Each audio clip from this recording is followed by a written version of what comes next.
Welcome to another episode of Dr. Jester Rants. This one is particularly retarded. I mean, this is next level stupid.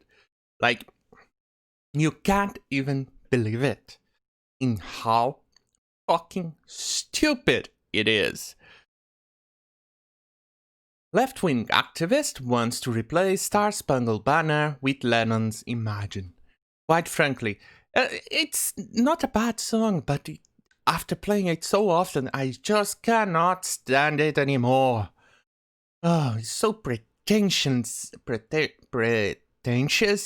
and quite frankly, the only way he could ever achieve that, what he preaches in that song, John Lennon's Imagine, the only possible way is a complete and total annihilation of the human race. There is no way about it. That's the only possible way that he can possibly even come close to achieve what he wants. Imagines there's no heaven, it's easy if you try. No, it's not. Quite frankly, even Stalin tried, and Lenin tried, and and Mao tried, and they still couldn't kill everyone. From John Lennon Imagine. During the Vietnam War, former Beatle John Lennon penned a node to atheism that is annoyingly catchy and still ubiquitous.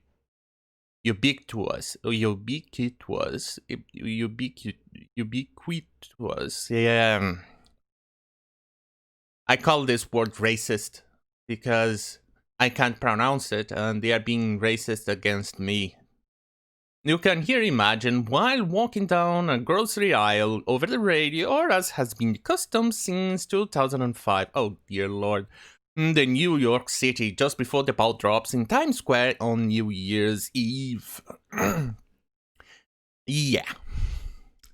Well, since I only get cut out, so just the news of with the ball dropping, I haven't even heard them doing that song in New Year's Eve for New York. So, that's new information for me.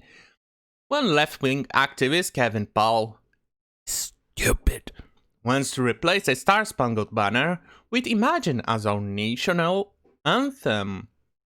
He made the suggestion after rioters in San Francisco toppled a statue of Francis Scott Key.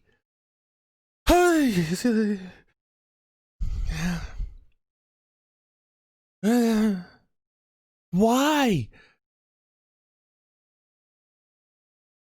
Star Spangled Banner, it's one of the prettiest and most amazing anthem that there is in the world. And yes, sure, I might be an America fanboy, and quite frankly, I will never deny it because fuck yeah, America fucking rules. But Star Spangled Banner, the anthem, the American anthem, is incredible. I haven't seen an anthem as beautiful as that one ever. It talks about the people, how strong Americans are. And yet we have someone on Kevin Powell with his genocidal propensities and wishes, and well, he wants to replace it with a communist death wish. How fucking great. We don't have to imagine what life would be without hope in heaven, a notion of laws to secure life, civil rights, property, or faith in God to keep people from worshipping the state, themselves, or other idols. It'll be hell. Okay, the author then goes on a rant about religion here, and Psalms 2 begins by asking why do nations rage and people plot a vain thing. It's been in front of us ever since protests of George Floyd killing on May 25th morphed into a violent revolution and a societal cleansing worth of Mao's Cultural Revolution. I agree. That's exactly what has happened. Because they used the opportunity to then preach their own anti-capitalistic or anti-society view. They want to completely erase America, but by appropriating the huge protests. So what they do? They create a Chaz and Chop, which we saw, oh, this time communism will work. This time it will work. This time will. And guess what? It didn't work. With a murder rate higher than even the shithole I'm currently in. They currently live. And what did they do? Oh, that wasn't real communism. Now I want Chaz or Chop 2.0, which they want to do it in Washington, D.C., if I'm not wrong. Fucking people. Imagine no possessions, I wonder if you can, no need for greed or hunger, a brotherhood of men. Yeah, not it. No, impossible. The only way for you to achieve this is with genocide. In Seattle's downtown, we saw a government-supported experiment in madness, triggered by Imagine mentality and exploited by ruthless Marxists. Yep, he's right. On June 8th, they created an autonomous zone, eventually called CHOP, Capitol Hill Organized Protest. Don't let it fool, it was Capitol Hill Autonomous Zone before, but they renamed it because they were afraid. Oh, I forgot to switch to the article. My apologies on that one.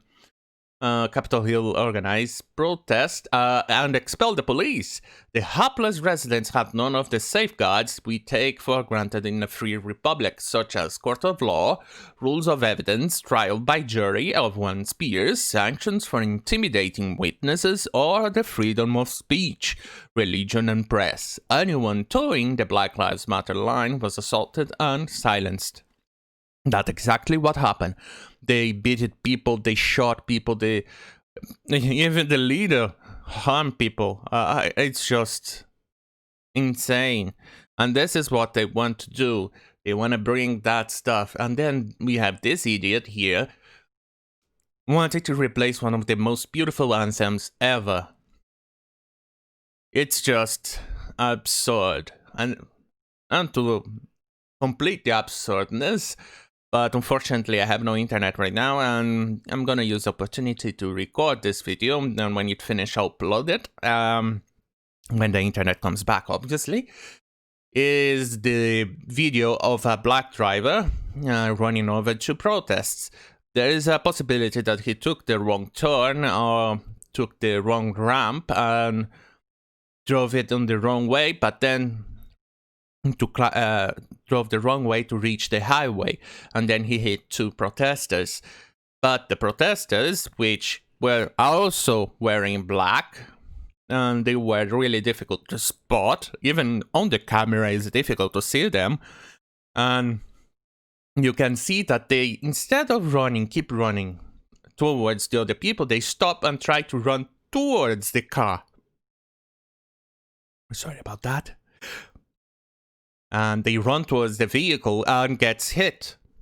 And the driver, which is a black man, he couldn't see the protesters either, because when he turns, there's a huge white van in the middle blocking his view.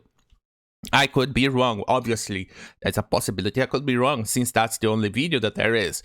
And I'm not 100% sure what other information can come out, or what other information is there, because that's the only stuff I've seen so far.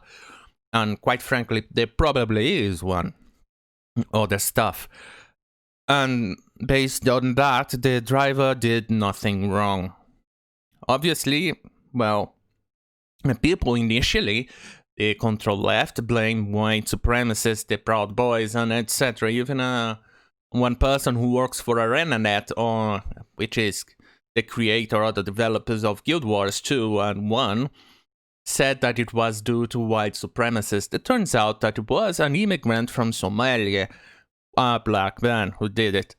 See how the narrative changes once the facts come in? Well, this video is dragging too long for a quick video, so take care, good night, and see you on the next episode of my rant, which quite frankly, I really hope the next rant is not based on some retarded stuff like this one. Oh dearie me, take care, good night.